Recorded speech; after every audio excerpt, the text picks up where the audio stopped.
नमस्कार, कार्यक्रम कर्पोरेट टकमा तपाईहरुलाई स्वागत छ। म अनिस्मा बस्नेत। आज हामी अलिक फरक विषयमा कुराकानी गर्नेछौं। फरक यस अर्थमा कि आज हामीले नेपालको स्वास्थ्य क्षेत्रलाई कर्पोरेट दृष्टिकोणबाट केलाउने प्रयत्न गर्दैछौं। आज हामी अस्पतालको सेवा, जनशक्ति व्यवस्थापन, विश्वस्तरीय प्रविधि, बिरामी मैत्री पूर्वाधार तथा अन्तर्राष्ट्रिय मापदण्डको सही व्यवस्थापनले विश्वस्तरीय मापदण्डमा सूचीकृत हुन सफल भएको ललितपुर स्थित नखुमा सञ्चालनमा रहेको मेडिसिटी अस्पतालबारे कुराकानी गर्नेछौं। यसका लागि यति बेला हामीसँग हुनुहुन्छ सोही अस्पतालका महाप्रबन्धक निर्देशक विजय रिमालज्यू। उहाँलाई कार्यक्रममा स्वागत गर्नु पूर्व हामी यसै विषयमा केन्द्रित रहेर केही तथ्याङ्कहरू समावेश गरेका छौं, त्यो हेर्छौं। त्यसपछि पुनः हामी हाम्रो आजको अतिथिलाई कार्यक्रममा स्वागत गर्नेछौं। स्वास्थ्य मन्त्रालयले सन् 2018 मा तयार पारेको स्वास्थ्य संस्थाको संख्या, केन्द्रीय अस्पतालहरूको संख्या 8, स्वास्थ्य विज्ञान प्रतिष्ठानको संख्या 6, क्षेत्रीय उपक्षेत्रीय अञ्चल अस्पतालहरू 18वटा, जिल्ला अस्पतालको संख्या 84, पीएचसी को संख्या 198, स्वास्थ्य चौकीको संख्या 3300, बर्थिङ सेन्टर 200, निजी स्वास्थ्य संस्थाहरूको संख्या 4500 बढी। नेपालमा स्वास्थ्य क्षेत्रको स्थिति। नेपालमा विगत 10 वर्षमा ठूला अस्पतालहरू उल्लेख्य रूपमा सञ्चालनमा आएको तथ्याङ्क रहेको छ। नेपालबाट वार्षिक औसत 2 लाख नेपाली बिरामी उपचारका लागि विदेश गएको तथ्याङ्क सार्वजनिक भएको छ। वार्षिक उपचारका लागि विदेशमा जाने 2 लाख भन्दा बढी नेपाली बिरामी मध्ये 90% भन्दा बढी उपचारका लागि भारतमा जाने गरेको उल्लेख गरिएको छ। उपचार खर्चको अनुपातमा पनि कुल खर्च मध्ये 90% नै भारतमा जाने गरेको छ। विदेशमा उपचारका लागि नेपालबाट वार्षिक औसतमा 9 अर्ब अमेरिकी डलर बराबर खर्च हुने गरेको तथ्याङ्क सार्वजनिक भएको छ।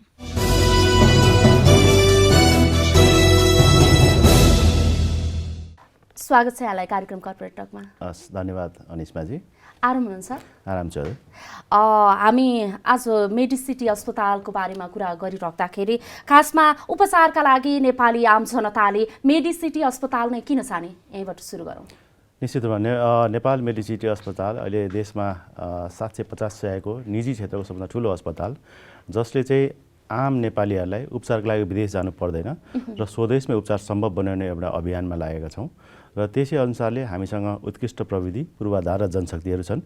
त्यही उत्कृष्ट प्रविधि, पूर्वाधार र जनशक्तिको कारणले गर्दा हामी वन स्टप सल्युसन, सम्पूर्ण उपचार हामी नेपाल मेडिसिटीमा सम्भव बनाउने प्रयासमा छौँ र त्यसकारण नेपाल मेडिसिटी अस्पतालमा उपचारको लागि बिरामीहरू आउनुपर्छ। जस्तो यहाँले भन्नुभयो सम्पूर्ण उपचार चाहिँ नेपालमै सम्भव छ, विदेश जानुपर्ने अवस्था आउँदैन भनेर, त्यो कतिको सम्भव भयो त अहिले सञ्चालनमा आएदेखि? निश्चित रूपमा सम्पन्न गर्दैछौँ। हामीसँग करिब 4वटा 5वटा डिपार्टमेन्टहरू हाम्रो सेन्टर अफ एक्सलेन्सको रूपमा रहेको छ, जसमा चाहिँ आज हामीले चाहिँ विश्व स्तरमा हुने उपचारहरू हामीले नेपाल मेडिसिटी अस्पतालबाट प्रदान गरिरहेका छौँ र यसका रिजल्टहरू पनि राम्रो छन् र हाम्रो आउटकमहरू, हाम्रो चाहिँ बिरामीहरू, सन्तुष्ट बिरामीहरू जसले चाहिँ आफ्नो जीवनलाई अझ सहज र एउटा उत्कृष्ट बनाउने जुन प्रयास छ, त्यसमा नेपाल मेडिसिटी अस्पतालले स्वास्थ्यको क्षेत्रबाट सहयोग पुर्याइरहेको छ। जसरी गुणस्तरीय सेवा प्रदान गर्ने कुराहरू गरिराख्दाखेरि चाहिँ मेडिसिटी अस्पताल चाहिँ अलिकति महँगो भयो, अलि निमुखा गरिबहरूका लागि चाहिँ भएन, अलि हुने खाने वर्गका लागि मात्र लक्षित भयो भन्ने खालका आम गुनासोहरू पनि आइरहेछन्। यसलाई चाहिँ के भन्नुहुन्छ? स्वास्थ्य आफैमा पनि महँगो हो। आज नेपालमा होस्, अमेरिकामा होस् र संसारको जुनसुकै मुलुकमा पनि होस्, स्वास्थ्य महँगो छ। तर त्यसको कसरी व्यवस्थापन गर्ने भन्ने कुराहरू व्यक्तिगत रूपमा, संस्थागत रूपमा र सामाजिक रूपमा र समग्र ग्लोबल उसमै पनि हेर्दाखेरि त्यसको व्यवस्थापन महत्त्वपूर्ण रहेछ हैन। आज प्रविधि, पूर्वाधार र जनशक्तिको कारणले गर्दाखेरि स्वास्थ्य महँगो छ संसारभरि नै, र हामीले यसलाई कसरी व्यवस्थापन गर्ने भन्ने कुराहरू महत्त्वपूर्ण हो। जबसम्म नेपालमा अथवा स्वास्थ्यको क्षेत्रमा स्वास्थ्य बिमा र बिमालाई हामी परिष्कृत गर्दैनौँ र त्यसलाई विस्तार गर्दैनौँ, तबसम्म स्वास्थ्य महँगो भइरहन्छ पकेटबाट खर्च गर्ने हो भने, आफ्नै पकेटबाट, किनभने धान्न सकिँदैन। किनभने अस्पताल महँगो होइन, रोग महँगो हो। हामीले स्वस्थ आनी बानी र आफ्नो शरीरलाई कसरी व्यवस्थापन गर्ने भन्ने कुरा सबभन्दा महत्त्वपूर्ण हो। पहिला आफू स्वस्थ हुनु पर्यो, त्यसपछि रोग लाग्नु अगावै हामीले कुरा गर्नुपर्यो, जुन चाहिँ हामीले प्रिभेन्टिभ मेडिसिनमा कुरा गर्छौँ र त्यसमा आफूले ध्यान दिनु पर्यो, खानपानमा ध्यान दिनु पर्यो, त्यसले स्वस्थ बनाउँछ। रोग लाग्यो भने कसरी गर्ने भन्ने सवालमा स्वास्थ्यको लागि थोरै भए पनि लगानी गर्नुपर्छ। नेपाल मेडिसिटी अस्पतालले आज चाहिँ स्वास्थ्य बिमालाई प्रवर्धन गरिरहेको छ हैन, जसमा वर्षको 1250 रुपियाँ तिर्नुहुन्छ भने हामीले 50,000सम्मको क्यासलेस सर्भिस सुरु गरेका छौँ। 1875 दिनुहुन्छ भने वर्षको हामीले 1 लाखसम्मको के अरे परिवारको 50,000सम्मको, त्यो फेरि 1 लाख 2 लाख गर्दै वर्षको 20,000मा 10 लाखसम्मको र 37,500 परिवारको 10 लाखसम्मको यस्ता कार्यक्रमहरू, यस्तै लगायतका विभिन्न कार्यक्रमहरू, प्याकेजहरू म जोड्दैछु तपाईँलाई हैन। आज प्याकेजहरूको कुरा गर्दाखेरि आज हामीले विभिन्न प्याकेज यसरी डिजाइन गरेका छौँ कि जसले गर्दाखेरि बिरामीले अलिकति चाहिँ आफ्नो स्वास्थ्यमा ध्यान दिने हो भने स्वास्थ्यलाई हामीले सहज रूपमा धान्न सकिने बनाउन सकिने रहेछ।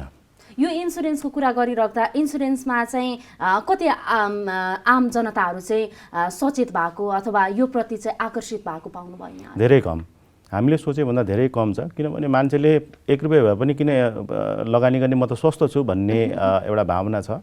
र सबभन्दा ठुलो कुरो हाम्रो चाहिँ आम जनताहरूमा हामीले म स्वस्थ हुँदा त किन लगानी गर्ने, किन चाहिँ पैसा इन्सुरेन्समा तिर्ने, प्रिमियम किन तिर्ने, अथवा म चाहिँ बिरामी भएन भने त्यो प्रिमियम पछि फिर्ता आउँछ कि आउँदैन भन्ने यस्ता कुराहरू हुन्छन्। तर स्वास्थ्यमा लगानी गर्नुपर्छ। हामीले विभिन्न कुरामा लगानी गर्छ स्वास्थ्यमा। जस्तै तपाईँको गाडी तपाईँ प्रत्येक 3-3 महिनामा सर्भिसिङ गर्नुहुन्छ हैन। तपाईँको चाहिँ गाडीको रिन्यू फेल भयो भने इन्सुरेन्स बिना तपाईँ गाडी रिन्यू पनि हुँदैन। भने यो मान्छेको शरीर, फ्रीमा आएको शरीर चाहिँ हामीले आफ्नो इन्सुरेन्स किन नगर्ने, अलिकति लगानी किन नगर्ने भन्ने कुरा हो। सरकार बलियो हुनु पर्यो, संस्थागत बलियो हुनु पर्यो र आम जनसाधारण बलियो हुनु पर्यो आफ्नो स्वास्थ्यको लागि। स्वस्थ मानिसले नै व्यवसाय गर्छन् र हामीले आय आर्जन गर्छौँ, त्यसकारण स्वास्थ्यमा केही लगानी गरौँ। हो, यही लगानी गर्ने कुरा, इन्सुरेन्सको कुरा गरिराख्दा तपाईँले त एकदमै न्यून मान्छेहरूमा चाहिँ हामीले इन्सुरेन्स गर्नुपर्छ, स्वास्थ्य प्रति सचेत हुनुपर्छ भन्ने खालको जनचेतनाको कमी भएको पाउनुभयो। अब यसलाई आकर्षित गर्नका लागि, यो प्रति चाहिँ मान्छेहरूलाई हो हामीले गर्नुपर्छ भनेर सचेत गराउनका लागि चाहिँ के गर्नुपर्छ जस्तो लाग्छ यहाँलाई? हैन, निश्चितमा यसरी नै बोल्नुपर्छ। हजुरसँग चाहिँ हजुरको यस्ता टकहरू, यस्ता चाहिँ समुदायका कुराहरूमा सानो सानोको माउथ टु माउथ आम पब्लिकहरूलाई बोल्ने तरिकामा हामीले स्वास्थ्य बिमालाई प्रवर्धन गर्नुपर्छ। हामीले यसलाई तल्लो तहको जनतासँग पुर्याउन सक्यौँ भने हामीले स्वास्थ्यमा धेरै अगाडि बढ्न सक्छौँ जस्तो मलाई लाग्छ। र त्यही क्रममा नेपाल मेडिसिटी अस्पतालले देशव्यापी रूपमा विभिन्न शहरहरूमा भर्खरै पनि म गएको हप्ता पश्चिम नेपालको करिब 11 दिनको भ्रमण गरेर आएँ र विभिन्न जिल्लाहरूमा, विभिन्न शहरहरूमा यस्ता कुराहरू हामीले भन्दै गएका छौँ र उपचारलाई कसरी सहज बनाउने र मेडिसिटी कसरी त्यसको लागि एउटा चाहिँ सेतु बन्न सक्छ हामीले काम गरिरहेका छौँ। त्यो भनेर मात्र हुँदैन होला, जनताहरूलाई त इफेक्टिभ हुनु पर्यो। गाउँका मान्छेहरू, हाम्रोमा त अब कति प्राय मान्छेहरू, गाउँको मान्छेहरूलाई त त्यो कुरै थाहा हुँदैन कि कहाँ के छ, कसरी गर्ने भन्ने कुरा। यसको लागि चाहिँ मेडिसिटी अस्पतालले चाहिँ के गर्दैछ त? यसकै लागि मैले भने जस्तै अहिले आज हाम्रो पूर्व मेचीदेखि पश्चिम महाकालीसम्म करिब 40देखि 50वटा हस्पिटलहरू हाम्रो चाहिँ नेटवर्कमा हुनुहुन्छ। सहकार्यमा हामी गरिरहेका छौँ, जसले चाहिँ नेपालीहरूलाई देशमै स्वास्थ्य सम्भव छ भन्ने कुराहरू बुझाइरहेका छौँ।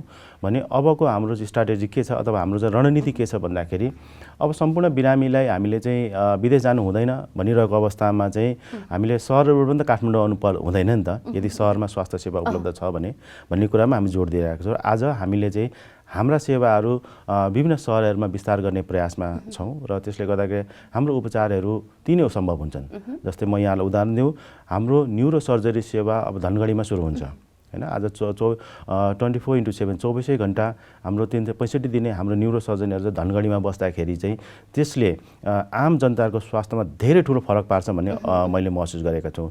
यो किन पनि हो भन्दाखेरि आज धनगढीबाट काठमाडौँ हेलिकप्टरमा बिरामी आउनु पर्यो भने 7 लाख रुपियाँ लाग्छ हैन। त्यो 7 लाखले न अस्पताल न बिरामी सहयोग गरेर हेलिकप्टरलाई सहयोग भयो, छिटो उपचार हो। तर हामीले चाहिँ डाक्टरै त्यहाँ राखेर त्यहाँ नै उपचार गर्न सक्यौँ भने सहरहरू विकास हुन्छन् र त्यहाँ सहरको जनतालाई अनावश्यक खर्च र अनावश्यक रूपमा चाहिँ धेरै पैसा चाहिँ हामीले जो गर्नु पर्दैन जस्तो लाग्छ र यसले चाहिँ गुणस्तरीय सेवा जनताको घर दैलोमै प्राप्त हुन्छ भन्ने मलाई विश्वास छ। यो त तपाईँहरू एउटा मेडिसिटीले मात्र गर्ने भयो, अन्य स्वास्थ्य संस्थाहरू पनि त त्यसरी खुल्न आवश्यक छ नि हैन? एकदम स्वास्थ्य संस्था एकदमै खुल्न आवश्यक छ र हामीले त्यही पहल पनि गरेका छौँ। आज नेपाल मेडिसिटी अस्पताल मेरो चेयरम्यान अध्यक्ष डाक्टर उपेन्द्र महतो, जसले यो ठुलो स्वरूप संरचनामा अथवा यो यति ठुलो लगानीमा चाहिँ जुन हामीले सञ्चालन गरेका छौँ, करिब करिब 1000 करोडको यस प्रोजेक्ट हामीले सफल बनाइदियौँ भने देशमा विभिन्न व्यवसायहरूले अब अस्पतालहरू खोल्छन् र जनतालाई धेरै अस्पताल भयो भने सहज रूपमा घर दैलोमै सुविधा उपलब्ध हुन्छ र यसले गर्दा एउटा स्वस्थ प्रतिस्पर्धा पनि हुन्छ र गुणस्तरीय हाम्रो टेक्नोलोजीहरू पनि यहाँ चाहिँ आउँछ भन्ने हामीले विश्वास छ। जस्तो यसरी गुणस्तरीय सेवा दिने कुरा अनि सम्पूर्ण उपचार चाहिँ देशमै भन्ने खालको नारा लिएर तपाईँहरू हिँडिराख्नु भएको छ, त्यो चाहिँ अलि असम्भव जस्तो देखियो। हाम्रो देशमा चाहिँ अलिकति ठुला मान्छेहरू नेताहरू चाहिँ विदेशमै उपचार गर्ने बानी लागिरहेको छ। मेडिसिटी अस्पताल सञ्चालनमा आइसकेपछि पनि कतिपय नेताहरू ठुला व्यक्तिहरू चाहिँ खालि इन्डिया अथवा अन्य तेस्रो मुलुक जाने गर्नुहुन्छ, किन आकर्षित गर्न नसकेको के होइन? अहिले आकर्षित गरेको विश्वासमा लिन नसके होइन, विश्वासमा पनि लिएको छ, आकर्षित पनि गरेका छौँ र हामीलाई के प्रष्ट रूपमा छ भने हामीलाई कोभिडले पनि सिकाइदिएको छ। आज चाहिँ पैसा भएर पनि विदेशमा उपचार हुन नसक्ने रहेछ होइन। आज मसँग पैसा छ, म सिङ्गापुर जान्छु भन्दा भिजै दिँदैन नि त होइन। 14 दिन क्वारेन्टाइनमा बस्नुपर्छ, कोभिड लागेको छ कि भन्छ, अहिले त आउनै दिँदैन रहेछ नि त। हामीले विगत हाम्रो लकडाउनको टाइममा देख्यौँ। हाम्रा चाहिँ अस्पतालहरू नै व्यवस्थित हुनुपर्छ, हाम्रा अस्पताल सक्षम हुनुपर्छ। हामी जहाँ छौँ, काठमाडौँ छौँ भने काठमाडौँको अस्पताल सक्षम हुनु पऱ्यो, झापामा छौँ भने झापाको अस्पताल सक्षम हुनु पऱ्यो र यसले गर्दाखेरि हामीले धेरै जनताहरूलाई र धेरै जसले पैसा तिर्न सक्छन् उनीहरूलाई पनि नेपाल मेडिसिटी लगायतका हाम्रा पार्टनर हस्पिटलहरूमा आकर्षित गर्न सक्षम भएका छौँ र पछिल्लो चरण यो कोभिडकै दौरानमा पनि हामीले त्यो कुराहरू चाहिँ हामीले एडभोकेसी पनि गऱ्यौँ, हामीले प्रबन्धन पनि गऱ्यौँ कि हाम्रो अस्पतालहरू सक्षम छ भने हामीले किन उपचार नगर्ने भनेर। तर कारण के रहेछ भन्दाखेरि यदि आफ्नो पकेटबाट खर्च हुने रहेछ गर्ने हो भने नेपालमा उपचार हुने रहेछ, तर राज्य स्तरमा चाहिँ राज्यले सरकारले बेहोर्ने चाहिँ खर्च हो भने विदेश जाँदा रहेछन् भने सरकारले त्यसमा चाहिँ सचेत हुनु पर्यो। आफ्ना नेताहरू, आफ्ना जति पनि हाम्रो सरकार राज्यले खर्च गर्ने जुन महानुभावहरू हुन्छ उहाँहरूको उपचार पनि अब देशमै गर्नुपर्छ भन्ने कुरा हामी यो स्वरूप र यो संरचना छौँ भने सम्पूर्ण नेपाली अस्पतालहरूलाई चाहिँ विश्वासमा गर्नुपर्छ, तर हामी सक्षम छौँ। तपाईँहरू सक्षम भए पनि त्यसलाई त्यो प्रति चाहिँ आकर्षण गर्न अलि सकेको होइन कि जस्तो चाहिँ महसुस भइरहेछ नि, होइन? छैन, हामीले आकर्षित गरिरहेछौँ। हो, शून्यमा शून्य नेताको फ्यामिली बिरामी भयो भने बाहिर जाने, बाहिर रिफर गर्ने हस्पिटलहरूले, त्यो चाहिँ खासमा के कारणले त अस्पतालले रिफर गर्दैनन् होइन? मैले अघि पनि भने होइन, अब आफ्नो पकेटबाट खर्च हुने छ भने मानिसहरू चाहिँ सम्भव चाहिँ देशमै गर्छन्। अब त्यति अब विश्वास भएन भने अब हुन त आफ्नो स्वतन्त्रताको कुरा हो, मान्छे चाहिँ म चाहिँ आफ्नो पैसा चाहिँ म जान्छु भन्ने एउटा कुरा रहला होइन। तर मलाई लाग्दैन अहिले मानिसहरू फर्किनु भएको छैन। हामीले धेरैभन्दा धेरै जुन चाहिँ थाइल्यान्ड, सिङ्गापुर, भारत जाने चाहिँ बिरामीहरूलाई रोकेका छौँ अथवा चाहिँ हामीले त्यो खालको चाहिँ एउटा प्रतिबद्धता व्यक्त गरेका छौँ। हामीले यो कुराहरू हामीले विगतका दिनहरूमा हामीले त्यसलाई प्रमाणित पनि गरेको छ कि हामीले त्यसलाई चाहिँ जुन गुणस्तरीय स्वास्थ्य सेवा देशमै सम्भव बनाइरहेका छौँ, त्यो सम्भव छ। तर यो विदेश जाने क्रमलाई चाहिँ हामीले शून्यमा झार्न सक्दैनौँ, तर न्यून चाहिँ बनाएका पनि छौँ। ओके, अलिकति म कोभिडको कुरा गर्न चाहन्छु। कोभिडको कारणले स्वास्थ्य क्षेत्रमा एउटा नयाँ चुनौती थपिदिएको छ, अहिले अवस्था चाहिँ के छ? तत्कालीन अवस्थामा सुरुको दिनहरूमा एकदम भयावह नै थियो, के गर्ने के नगर्ने भन्ने एउटा अन्योलता पनि थियो र व्यवस्थापनका कुराहरू एकदमै चरम रूपमा गए। विशेष गरी चाहिँ हामीले उपचारका विभिन्न संयन्त्रहरू चाहिँ जोड्नको लागि र उपलब्ध गराउनको लागि चाहिँ साधन स्रोतहरू उपलब्ध गर्न चुनौती थियो। अहिले आएर अलिक सहज भएको छ। कोभिडलाई पनि अहिले बिस्तारै आम जनमानसले चाहिँ यसका सचेतना कुराहरूमा आत्मसात गरेको जस्तो मलाई लाग्छ र अहिले अस्पतालहरूमा कोभिडको भिड चाहिँ अलिक कम छ होइन, धेरै नै कम छ। केही व्यवस्थापन भइरहेको होला र अब बिस्तारै खोपको कुराहरू पनि छ। खोपहरू आइसकेपछि अझै पनि यसलाई कस्ता खालका चुनौतीहरू चाहिँ देखा परे सुरुको अवस्थामा चाहिँ? होइन, मैले अघि भने जस्तो सबभन्दा ठुलोको चाहिँ डर रहेछ। अब यो सर्न सक्ने, आफ्नो चाहिँ अब कोभिड लागिसकेपछि ज्यान जाने कुराहरूदेखि लिएर म चाहिँ अब सकिने भएँ भन्ने खालका कुराहरू चाहिँ रहेछन्। त्यो एउटा पाटो चाहिँ छ भने अर्को चाहिँ स्वास्थ्य सामग्रीहरूको व्यवस्थापन एकदमै गाह्रो थियो, किनभने त्यतिखेर हवाई यातायात थिएन, सडकहरू बन्द थिए, लकडाउन थियो। त्यो अवस्थामा स्रोत र साधन व्यवस्थापन गर्न अलिक चुनौतीपूर्ण थियो, धेरै चुनौतीपूर्ण थियो हामीलाई, तर सरकारले हामीलाई सहयोग गरेकै हो। के कस्तो सहयोग पाउनुभयो यहाँहरूले सरकारसँग? निश्चित रूपमा उहाँले सामानहरू उपलब्ध गराउनेदेखि लिएर भनौँ न यो पिपीकै कुराहरू होला, हाम्रो पिसिआरकै कुराहरू होला, त्यो मेसिनहरू ल्याउनलाई सहयोग गर्ने, रिएजेन्टहरू ल्याउन सहयोग गर्ने, स्वास्थ्य सामग्रीहरू ल्याउन सहयोग गर्ने र त्यसका व्यवस्थापनहरूको कुरा गर्ने। अहिले खोपको लागि पनि जुन खोप आइरहेछ त्यसमा पनि फ्रन्टलाइनर स्वास्थ्य कर्मीहरूलाई चाहिँ सरकारले लिस्टहरू मागिरहेको अवस्था हो। सरकारले आफ्नो क्षमताले भ्याएसम्म सहयोग चाहिँ गरिरहेकै हो। जस्तो कर्मचारी व्यवस्थापनमा पनि त्यतिखेर चाहिँ चुनौती देखिएको थियो, यहाँहरूले चाहिँ कसरी व्यवस्थापन गर्नुभयो? होइन, निश्चित रूपमा चुनौती दिएको थियो, किन समग्र व्यवसायहरू हामीले 100%मा गइरहेको अवस्थामा त्यो चाहिँ हाम्रो सर्भिसहरू करिब 30%मा खुम्चेको थियो। बिरामीहरू थिएनन्, कोभिडहरूको चाहिँ मात्रै हामीले व्यवस्थापन गर्नुपर्ने थियो। हामीले करिब 50वटा आइसियु बेडहरू चाहिँ हामीले एक्स्ट्रा कोभिडको लागि छुट्याएका थियौँ। भनेपछि दुई तरिकाले, एउटा चाहिँ नन कोभिड बिरामी, कोभिड नलागेका बिरामीलाई कसरी व्यवस्थापन गर्ने र कोभिड लागेका बिरामी कसरी व्यवस्थापन, त्यो चुनौतीपूर्ण थियो। यसमा चाहिँ क्वालिटी अफ यो हाम्रो चाहिँ इन्फेक्सन कन्ट्रोलको कुराहरू छ र उनीहरूलाई चाहिँ सङ्क्रमण हुन नदिनको लागि के गर्नुपर्छ भन्ने कुराहरू जुन छ त्यो चाहिँ अन्तर्राष्ट्रिय गाइडलाइनअनुसार हामीले गर्दाखेरि धेरै चुनौतीहरू चाहिँ हामीले बेहोर गऱ्यौँ। जस्तै एउटा बिरामीलाई चाहिँ एउटा रुममा राख्दाखेरि नेगेटिभ प्रेसर त्यसलाई कसरी बनाउने, होइन, किनभने हावाको बढे त्यो नेगेटिभ हावालाई कसरी माथि उसमा लाने भने यी सानसानो कुरा पूर्वाधार हामीले तयारी गर्नुपर्ने भयो। त्यसपछि हाम्रो स्वास्थ्य सामग्रीहरूमा तयारी गर्नुपर्ने भयो। त्यसपछि सबभन्दा ठुलो कुरो चाहिँ हाम्रा स्वास्थ्य कर्मीलाई सिकाउनु पर्ने भयो, तालिम दिनुपर्ने कि अब कोभिड भन्ने बित्तिकै डराउनु भएन, उपचारमा जानु पर्यो भन्ने कुराहरू। तर पनि मान्छेको डर त लाग्दो रहेछ, होइन, र किनभने हाम्रै बिचबाट साथीहरू, हामीले कति साथीहरू गुमाएका पनि छौँ यो कोभिडबाट। त्यस कारणले गर्दाखेरि समस्या त थियो। फेरि पनि अब अलिकति अस्पतालकै कुरा गर्न चाहन्छु। अस्पतालमा अलिअलि लापरवाही भएको गुनासो आउँछ नि बेला त्यसरी लापरवाही होइन, अब बुझ्ने र कम्युनिकेसन ग्याप चाहिँ भन्छु म त्यसलाई, होइन, कसरी बुझियो र कसरी बुझाइयो भन्ने कुराहरू हो, होइन। तर मेडिकल इरर हुँदैन भन्ने कुराहरू चाहिँ छैन, होइन। जस्तै अहिले हाम्रा इन्डिकेटरहरूले बोल्छन्, नेपाल मेडिसिटीकै सन्दर्भमा भन्नुपर्दाखेरि हामी चाहिँ देशको पहिलो र एक मात्र चाहिँ इन्टरनेसनल मान्यता प्राप्त national accreditation board for hospital and health care providers भनेर NABH जुन मान्यता प्राप्त हस्पिटल छ, जसले दुईवटा कुरालाई ध्यान दिन्छ। एउटा पेसेन्ट सेफ्टी र क्वालिटी अफ सर्भिसमा ध्यान दिन्छ। हाम्रो मेडिकल इररहरू हाम्रो 0.05 भन्दा तल राखेका छौँ हामीले, होइन, 1% पनि छैन। यी कुराहरू चाहिँ हामीले आम जनमानसलाई बुझाउनुपर्छ। आज हाम्रो आइसियुको मृत्युदर के छ, हाम्रो चाहिँ डक्टर्स र नर्सको रेसियोहरू के छ भन्ने कुराहरू आउँछ। सबभन्दा ठुलो कुरो चाहिँ स्वास्थ्यलाई विज्ञान सम्मत तरिकाले चाहिँ हामीले व्यवस्थापन गर्नुपर्दो रहेछ, होइन। जस्तै आइसियुमा 1:1 नर्स चाहिन्छ, होइन।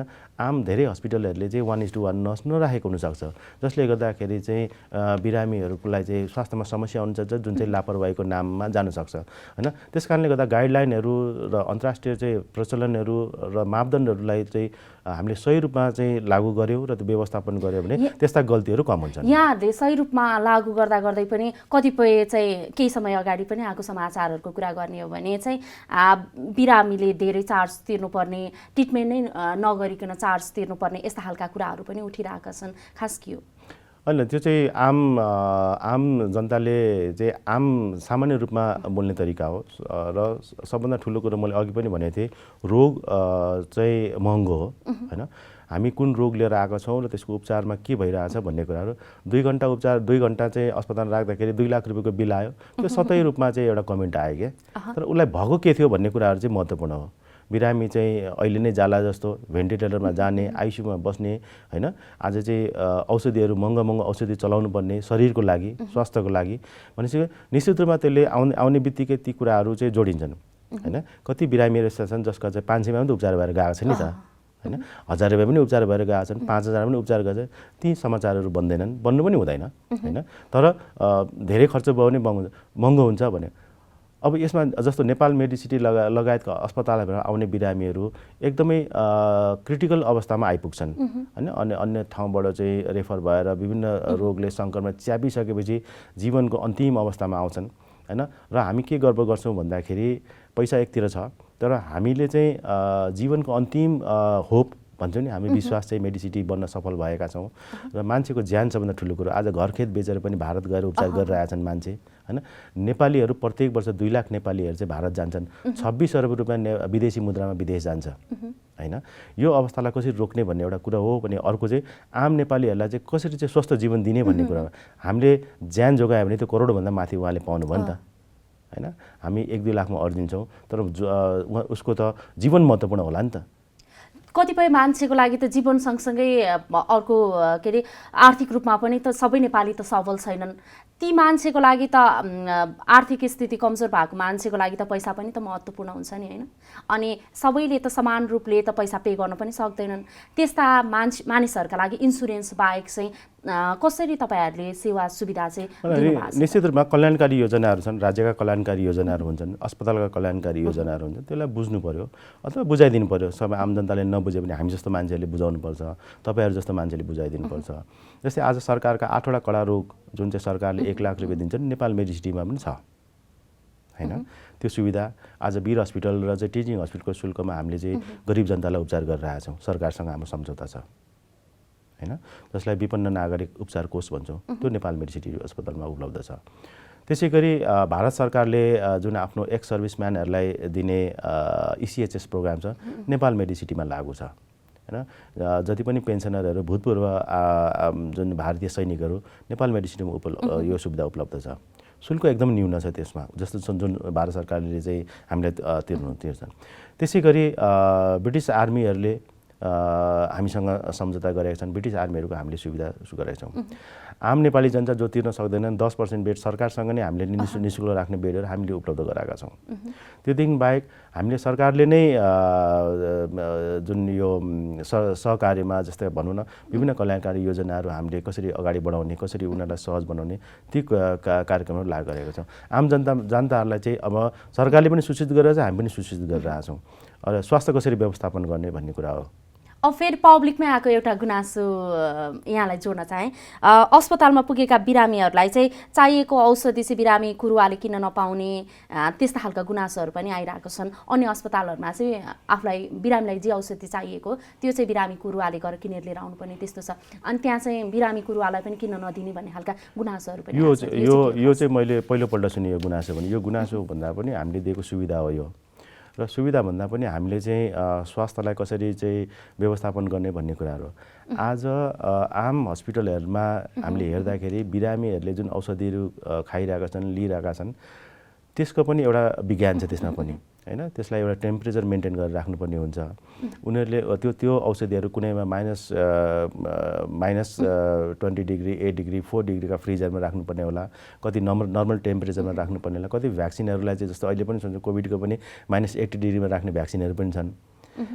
भन्दाखेरि औषधिहरू कसरी व्यवस्थापन गर्ने, बिरामी आफैले गर्दाखेरि कसरी ल्याउँछ, कसरी किन्छ, र आज चाहिँ औषधिको गुणस्तर कुराहरू पनि होला हैन। कुन औषधि दिने, कुन औषधि खाने नखाने भन्ने कुराहरू पनि होला। यदि त्योबाट चाहिँ हामीले मुक्त गरिदियौँ भने बिरामीहरूलाई चाहिँ नेपाल मेडिसिटीमा आउँदाखेरि बिरामीको कुरुवाहरूलाई के सहज हुन्छ भन्दा हामी सम्पूर्ण उहाँहरूको काम हामी गर्छौँ।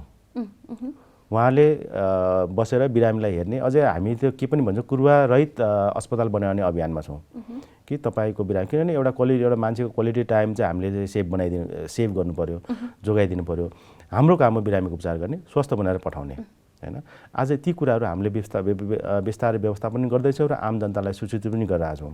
र औषधिको कुरा जुन भन्नुभयो त्यो अस्पतालले नै व्यवस्थापन गर्दाखेरि गुणस्तरीय अस्पताल र गुणस्तरीय चाहिँ औषधिहरू चाहिँ बिरामीले पाउने भयो नि त हैन। हामीले चाहिँ जस्तो तपाईँले चाहिँ अब बजारबाट किनेर ल्याउनु भयो, घरमा राख्नुभयो, त्यो टेम्परेचर मिलेन भने त औषधि नरहला नि त हैन। आज अस्पतालहरूले यो कुरा पनि धेरै ठुलो पैसाहरू खर्च गर्नुपर्ने हुन्छ, किनभने गुणस्तरीय भन्ने बित्तिकै सम्पूर्ण कुरा जोडेर आउने भयो नि त औषधिमा।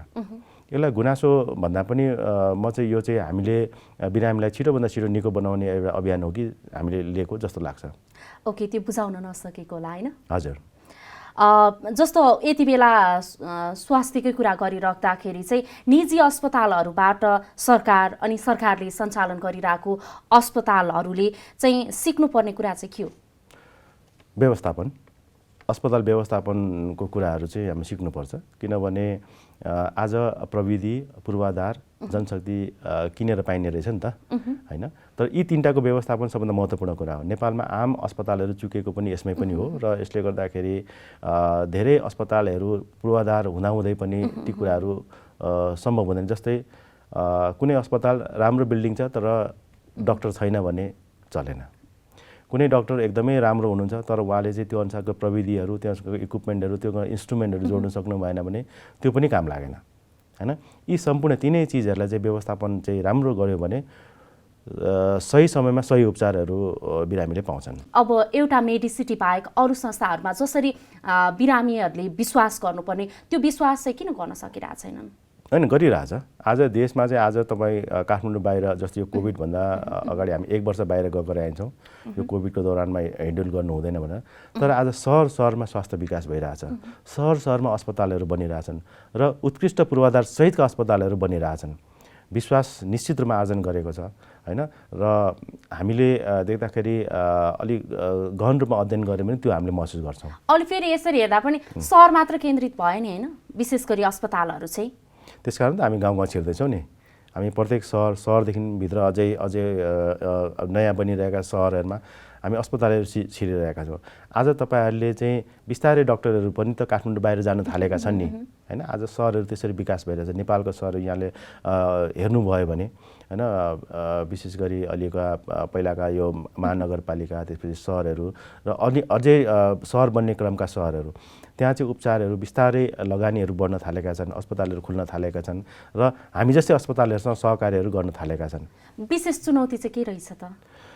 विशेष चुनौती भनेको चाहिँ जनचेतना नै हो हैन। जनचेतना नै हो। हामीले अघि पनि मैले भने कसरी स्वास्थ्य व्यवस्थापन गर्ने त्यो चुनौतीपूर्ण हो र आफ्नो स्वास्थ्य गर्न एकचोटि सोच्नु पर्यो। अघि मैले जोडेको जस्तै तपाईँको गाडी चाहिँ 3 महिनामा सर्भिसिङ गर्नुहुन्छ भने शरीर पनि त सर्भिसिङ गर्नुभयो नि त। गाडी आज तपाईँले चाहिँ 50 लाखमा किन्नुभएको छ र पनि तपाईँलाई त्यसको मूल्य भयो त। शरीर तपाईँलाई फ्रीमा निःशुल्क आएको हो नि त मान्छेको शरीर त। यदि शरीर निःशुल्क होइन यो चाहिँ मेरो लागि महत्त्वपूर्ण छ भने ध्यान दिने बित्तिकै हामीले चाहिँ शरीरलाई माया गर्न थाल्छौँ र हामी स्वस्थ रहन थाल्छौँ। यहाँहरूले पार्टनरसिप प्रोग्रेस कार्यक्रम पनि लिनुभएको थियो जस्तो लाग्छ, त्यो कहाँ पुग्यो, के हुँदैछ? पुगिरहेछ। त्यो हामीले सहरमा हाम्रो चाहिँ उपस्थिति भनेको हाम्रो पार्टनर्सहरूको माध्यममा उपस्थिति भइरहेछौँ र नेपाल मेडिसिटी अस्पतालले प्रत्येक प्रदेशमा एक-एकवटा अस्पताल हाम्रो आफ्नै अस्पताल बन्ने कुराहरू छ। हामी निकट भविष्यमा प्रदेश नम्बर 2 वीरगञ्जमा सुरु गर्ने अभियानमा छौँ र त्यसै गरी अरू प्रदेशमा पनि जाँदैछौँ। यसले गर्दा यो एउटै उद्देश्य के हो भन्दाखेरि अब जनताले उपचार आफ्नै गाउँठाउँमा पाउनु पर्यो भन्ने हो। पाउनु त पर्यो, तर फेरि महँगो भयो नि त। त्यहाँ गाउँको मान्छेले यसरी सहरको जसरी पे गर्न नसक्लान्, त्यसलाई चाहिँ के छ त? होइन, त्यसको लागि अघि पनि मैले भने स्वस्थ बनाउने कुराहरू आफूमा भर पर्छ, निर्भर हुन्छ। सबभन्दा पहिला आफ्नो शरीर स्वस्थ राख्नु, अस्पताल जानु नपरोस्। अस्पतालमा जानै परे पनि आफ्नो चाहिँ स्वास्थ्य बिमारका कुराहरूलाई जोड्नुहोस्। त्योदेखि बाहेक पनि छैन भने विभिन्न प्याकेजहरू अस्पतालसँग चाहिँ छलफल गर्नुहोस्, निष्कर्ष गर्नुहोस्, आफ्नो उपचार कसरी हुन्छ भने सोध्नुहोस् प्रश्नहरू कि मेरो उपचार के हुन्छ भन्ने कुराहरू र कसरी चाहिँ हामीले चाहिँ अझै सहज रूपमा उपचार गर्न सक्छौँ, कसरी धान्न सक्ने उपचार गर्न सक्छौँ। त्यसमा व्यक्ति, समाज र अस्पताल मिलेर नै काम गर्ने होला नि। फेरि अलि यहाँसम्म आइपुग्दाखेरि कुरा गरिराख्दाखेरि निजी संस्थाहरू चाहिँ अलिकति स्वास्थ्य संस्थाहरू भनौँ अलिकति नाफामुखी हो कि जस्तो देखियो नि हैन? त्यसलाई नाफा भने नि सोसियो इकोनोमिक प्रोजेक्ट भन्नुपर्छ अस्पतालहरू, जस्तै मुनाफा त चाहिन्छ नै। मुनाफा नभइकन त्यता अलिक छिट्टै नाफा आर्जन गर्न खोजेको हो कि जस्तो? अब मेडिसिटी मात्र होइन, अरू अस्पतालको कुरा गर्दा पनि स्वास्थ्य संस्थाहरू चाहिँ अलिक छिट्टै नाफामुखी देखिएको कि नाफा आर्जन गर्नमै केन्द्रित भएको हो कि जस्तो? नेपाल मेडिसिटी अस्पताल चाहिँ हामीले अस्पताल नखोरेर होटल भनेर खोलिदिएको भए आजको भोलि हामीलाई मुनाफा आउँथ्यो र आजको भोलि नै हामीले चाहिँ मुनाफा गर्न थाल्थ्यौँ। तर अस्पतालको विज्ञानीले हेर्नु भने एउटा अस्पताल चाहिँ ब्रेक इभनमा हैन, नो प्रफिट नो लसमा आउनलाई करिब 5 वर्षदेखि 7 वर्षसम्म लाग्छ आफ्नो क्षमता हेरेर। त्यसकारण यो सबै अस्पतालको पीडा यही हो। हामीले अहिले हाम्रो सञ्चालन खर्च पनि 4-5 वर्षभित्रमा जुटाउन सक्दैनौँ, किन ठुलो लगानी हुन्छ हैन। त्यसकारण सबभन्दा ठुलो लगानी हैन। आज हामीले चाहिँ मास्क किन्दा पनि चाहिँ ट्याक्स तिरेर ल्याउनु पर्ने हुन्छ हैन। सानोमा आज कोभिडको उपचार किन महँगो भयो भन्छन् हैन। एउटा ग्लोभ्स जुन छ, सानो उदाहरण दिएँ, 300 रुपियाँ पाउने ग्लोभ्सहरू आज 900 रुपियाँ भन्छन् हैन। स्वास्थ्य त महँगो भयो नि त हैन। राज्य संयन्त्रले यी कुराहरू हेर्नुपर्ने हुन्छ।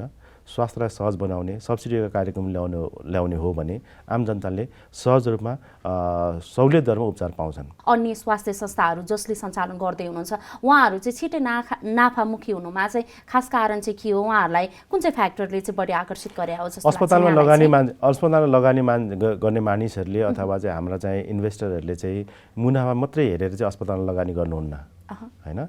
अस्पतालमा मुनाफा भनेको चाहिँ मैले अघि भने नि ब्रेक इभनमै आउनको लागि 6-7 वर्ष लाग्छ भनिसकेपछि अस्पताल खोल्ने मानिस जुन चाहिँ अस्पताल खोल्छु भनेर आउने मानिसहरू हुन्छ उसले चाहिँ स्वास्थ्यमा केही न केही चोट परेका अथवा स्वास्थ्यको कारणले गर्दा आफूलाई केही समस्या भनौँ न आफ्नो परिवारमा त्यो कुराहरूलाई चाहिँ पुर्ताल गर्न र समाजमा केही गर्छु भनेर चाहिँ स्वास्थ्य अगाडि बढाउने अभिप्रायले मानिसहरू स्वास्थ्य क्षेत्रमा आएका छन् हैन विभिन्न कारणले गर्दाखेरि। त्यसकारण मैले अघि भने स्वास्थ्य भनेको सोसियो इकोनोमिक प्रोजेक्ट हो, समाजलाई पनि केही दिने, जीवन दिने र त्यसपछि मुनाफा पनि कमाउने। मेडिसिटी अस्पतालकै कुरा गरौँ। मेडिसिटी अस्पतालको अब अपकमिङ प्रोजेक्टहरू चाहिँ के छन्, के गर्दै हुनुहुन्छ यहाँले? अघि नै पनि मैले जोडेँ, अब हामी सहर केन्द्रित हुँदैछौँ, विभिन्न सहरहरूमा हाम्रो उपस्थिति हुनेछन्, हामी जान्छौँ र जनताको घर दैलोमा हामी स्वास्थ्य सेवाहरू पुर्याउने कोसिस गर्दैछौँ भने अबको चरण यो कोभिडको अलिकति हामीलाई मार कम भइसकेपछि हामी चाहिँ किडनी ट्रान्सप्लान्ट र लिभर ट्रान्सप्लान्टमा हामी सेवा सुरु गर्दैछौँ। मेडिसिटीमै काठमाडौँमै हाम्रो भैँसे पार्टीमा चाहिँ हाम्रो आफ्नै जुन भवन छ त्यो भवनमा ट्रान्सप्लान्टका पनि कुराहरू जोडिन्छन्। त्यसै गरी हामीले चाहिँ यो क्यान्सरको फुल फ्लेज सर्भिसहरू यो रेडियोथेरापी सर्भिसहरू सुरु गर्न खोज्छौँ, जसले चाहिँ नेपाल धेरै बिरामीहरू आज क्यान्सरका बिरामी विदेश जान्छन् उपचारको लागि। बिस्तारै अब देशमा चाहिँ क्यान्सर हस्पिटलहरू बनिरहेको अवस्था छ, तर यति धेरै क्यान्सरका बिरामीहरू छ कि त्यो धान्न सक्नको लागि हामी पनि क्यान्सर उपचारमा चाहिँ हामी अब निकट भविष्यमा त्यो सुविधा अझै फुल फ्लेज अहिले हामीसँग क्यान्सरको उपचारहरू हुन्छ, हामीसँग किमोथेरापीदेखि लगेर विभिन्न उपचारहरू अहिले सम्भव छ। रेडियोथेरापी पनि जोडिसकेपछि एउटा फुल फ्लेज सर्भिस हामी सुरु गर्छौँ। यो सर्भिसहरू सुरु गर्नका लागि कस्ता खालका चुनौतीहरू रहेछन् नेपालमा चाहिँ? र सबभन्दा ठुलो कुरो त त्यसको त्यो सामग्री उपलब्धका कुराहरू हो, त्योदेखि बाहेक जनशक्तिको कुरा हो। दक्ष जनशक्तिहरू अझै पनि कमी छन् यो सुपर स्पेसियालिटी सर्भिसमा हैन।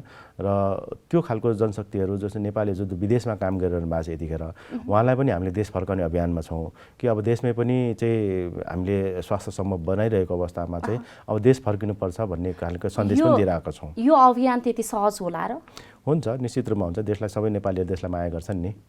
यो कसरी सहज हुन्छ यहाँले अलिकति बताइदिनुहोस् न, किनकि जो पनि पढ्न जानुहुन्छ अनि उतै बस्ने अनि यहाँ भइरहेको मान्छेहरू पनि जो राम्रो हुनुहुन्छ यहाँ फेसिलिटी नै भएन, सेवा सुविधा नै छैन भन्ने खालको विविध कारणहरू देखाएर उतै पलायन हुने खालको स्थिति छ नेपालमा हैन। अब नेपालमा आकर्षित गर्न चाहिँ के गर्नुपर्छ? यो एउटा मेडिसिटी अस्पतालले मात्र नभएर अन्य अस्पतालहरूले पनि के गर्नु पर्ला, सरकारले के गर्नु पर्ला, यहाँलाई चाहिँ के लाग्छ?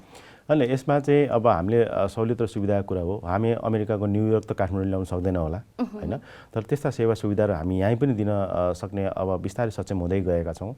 हाम्रा स्वास्थ्य सुविधाहरू, स्वास्थ्य कार्यक्रमहरू, स्वास्थ्य सेवाका विभिन्न आयामहरूले चाहिँ हामीलाई अमेरिकामा बस्ने डाक्टरलाई नेपालमै पनि चाहिँ जीवनयापन र उहाँहरूलाई त्यो खालको सहजता प्रदान गर्ने वातावरण गरेका व्यवस्थापन गरिरहेको अवस्था पनि हो। र सबभन्दा ठुलो कुरो नेपाल किन फर्किने भन्ने कुराहरू, एउटा त मेरो आफ्नो देश हो, फर्किनुपर्छ।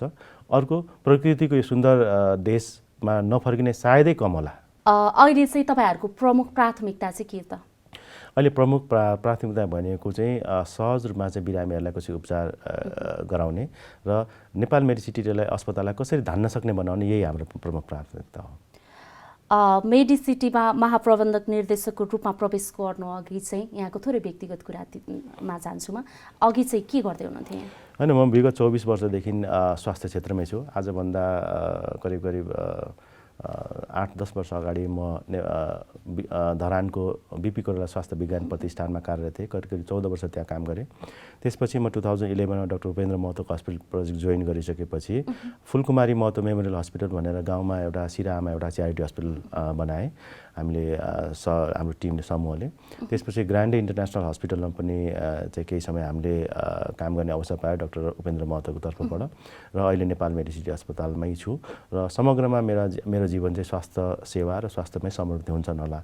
विगत 2 दशकदेखि यही काममा यति लामो समय स्वास्थ्य क्षेत्रमा काम गरिसक्नु भएको छ, यहाँले सेवा गरिसक्नु भएको छ। कस्तो पाउनुहुन्छ स्वास्थ्य क्षेत्रमा चाहिँ आम जनताको बुझाइ अवस्था के छ नेपालमा?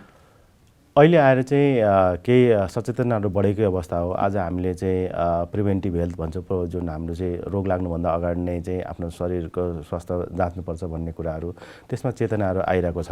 स्वास्थ्यमा केही न केही गरौँ, लगानी गरौँ भन्ने कुराहरू पनि आइरहेका छ। आज चाहिँ हिजोको अवस्थामा अस्पतालहरू खुल्दैन थिए, औषधि पसलहरू खुल्थे अनि औषधि पसलमै डाक्टरहरू उपचार गर्ने कुराहरू थियो। अहिले बिस्तारै केही भयो भने अस्पतालहरू खुल्न थालेका छन्। मानिसहरूलाई चाहिँ स्वास्थ्य महत्त्वपूर्ण हो कि भन्ने कुराहरू चाहिँ अहिले आएर पाइरहेको छ, जुन आजभन्दा 10 वर्ष 20 वर्ष अगाडि धेरै कम अवस्थामा थियो। केही हदसम्म मात्र अगाडि आएको अथवा मानिसहरू सचेत भएको भन्ने कुरा यहाँले गरिराख्दाखेरि अब फ्युचरमा चाहिँ 100% मानिसहरूलाई चाहिँ स्वास्थ्यप्रति सचेत हुनका लागि चाहिँ के गर्नुपर्छ? अब यस्ता स्वास्थ्य कार्यक्रमहरू स्वास्थ्य विशेष गरी प्रवर्धन गर्ने कुराहरू स्वास्थ्य प्रवर्धनको लागि हामीले काम गर्नुपर्ने हुन्छ र विशेष गरी नेपालमा अब हामीले चाहिँ यो स्वास्थ्य पर्यटनलाई पनि चाहिँ जोड दिने कुराहरू हाम्रो अवस्थामा छ। जबसम्म विदेशबाट चाहिँ नेपालमा पनि उपचार गर्ने एउटा गन्तव्य चाहिँ हामीले बनाउन सक्दैनौँ, नेपालीहरू विदेश जाने क्रम चाहिँ रोकिँदैन जस्तो कि हामीलाई लाग्छ। त्यस कारणले गर्दाखेरि अब त्यो उत्कृष्टता भन्नु न, भोलि विदेशीको उपचार गर्ने अस्पताल कस्तो हुनुपर्छ भन्दा अन्तर्राष्ट्रिय स्तरको हुनुपर्छ होइन। त्यो कुराहरूलाई हामीले बिस्तारै जोडिरहेको अवस्था हो र विदेशबाट पनि नेपालमा उपचारको लागि आउने क्रम चाहिँ हामी अब जोडी पनि रहेको छ र आइ पनि रहनु भएको छ। यसलाई कसरी अब आकर्षित गर्नका लागि कसको भूमिका चाहिँ मुख्य हुन्छ? गभर्नमेन्टको पनि त होला? सबैको भूमिका महत्त्वपूर्ण हुन्छ। जस्तो हामीले चाहिँ विशेष गरी अब एनआरएन जुन हाम्रो छ वैदेशिक विदेशमा बस्नुभएका नेपालीहरू, उहाँहरूको भूमिकाहरू महत्त्वपूर्ण हुन्छ। उहाँले चाहिँ नेपाल एक त प्रकृति टुरिज्मको लागि छ भने अब हेल्थ टुरिज्म पनि चाहिँ हाम्रो महत्त्वपूर्ण हुन्छ। किनभने हामी आज नेपालमा जति हामीले हेरिरहेका छौँ, नेपालमा विदेशको तुलना नेपालमा स्वास्थ्य सस्तो छ होइन। त्यो कारणले गर्दा पनि हामी यता आकर्षित गर्छौँ र जब विदेशीहरू यहाँ उपचार गर्न थाल्छन्, नेपालीहरूले पनि आफ्नो अस्पतालहरूलाई चाहिँ विश्वास गर्न थाल्छन् कि विदेशी आएर उपचार गरेर चाहिँ हामी किन विदेश जाने भन्ने कुराहरू आउँछ। त्यो कुराहरू हामीले जोडिरहेका छौँ। अब हेल्थ सेक्टरमा सरकारले हेर्ने दृष्टिकोण चाहिँ कस्तो छ? सरकारको दृष्टिकोण एकदमै राम्रो छ। यो पछिल्लो चाहिँ स्वास्थ्य नीतिहरूले पनि त्यो कुराहरू बताउँछ। स्वास्थ्यमा सरकार एकदमै लागिरहेको हामीलाई महसुस हुन्छ र विभिन्न तह र तल्लो स्तरसम्म पनि पुगिरहेको अवस्था हो। स्वास्थ्य संयन्त्रले चाहिँ विकट ठाउँहरूलाई जोडिरहेको अवस्था हो होइन। सहरहरूमा अस्पतालहरू बनिरहेको अवस्था हो र सबभन्दा ठुलो कुरो हामी जस्तो निजी संस्थाहरूलाई चाहिँ एउटा मापदण्ड र जो पूर्वाधारका मापदण्डदेखि लिएर उपचारका मापदण्डहरू जुन उनले दिइरहेका छन् र हामी सहकार्य बनाइरहेका छौँ। सरकारले चाहिँ स्वास्थ्यमा अझै यसलाई पुरस्कृत गरेर हामी जस्तै अस्पतालहरू त्योदेखि लिएर गाउँका प्राथमिक स्वास्थ्य केन्द्रसम्मका अस्पतालहरूमा चाहिँ सहकार्यमा अगाडि बढ्यो। यो जुन पब्लिक प्राइभेट पार्टनरसिप छ त्यसमा अगाडि बढ्यो भने हामीले अझै राम्रोसँग काम गर्न सक्छौँ जस्तो लाग्छ। हामी कार्यक्रमको लगभग अन्त्यतिर आइपुगेका छौँ। अन्त्यमा के भन्न चाहनुहुन्छ? अन्त्यमा हामी सबैजना मिलेर नेपालीहरूलाई स्वस्थ बनाउने अभियानमा लागौँ र स्वास्थ्य लगानीका हिसाबले पनि चाहिँ राम्रो एउटा क्षेत्र हो र म आह्वान गर्छु हाम्रो कर्पोरेट सेक्टरहरूलाई, हाम्रा चाहिँ लगानीकर्ताहरूलाई स्वास्थ्यमा ठुला लगानी अरू पनि आउनुपर्छ देशमा र त्यसले गर्दाखेरि हामीले चाहिँ स्वास्थ्य पर्यटनलाई अझै रूपमा अगाडि लान सक्छौँ भने आम तह तबकाका जनताहरूलाई पनि एउटा गुणस्तरीय सेवा देशमै सम्भव बनाउन सक्षम हुन्छौँ। हस्, यहाँलाई समय र संवादका लागि धेरै धन्यवाद। धन्यवाद हजुर। हवस् त, कार्यक्रम कर्पोरेट टक आजलाई यति नै। जनताद्वारा जनताका लागि प्रसारित जनता टेलिभिजन हेरिरहनुहोस्। नमस्कार।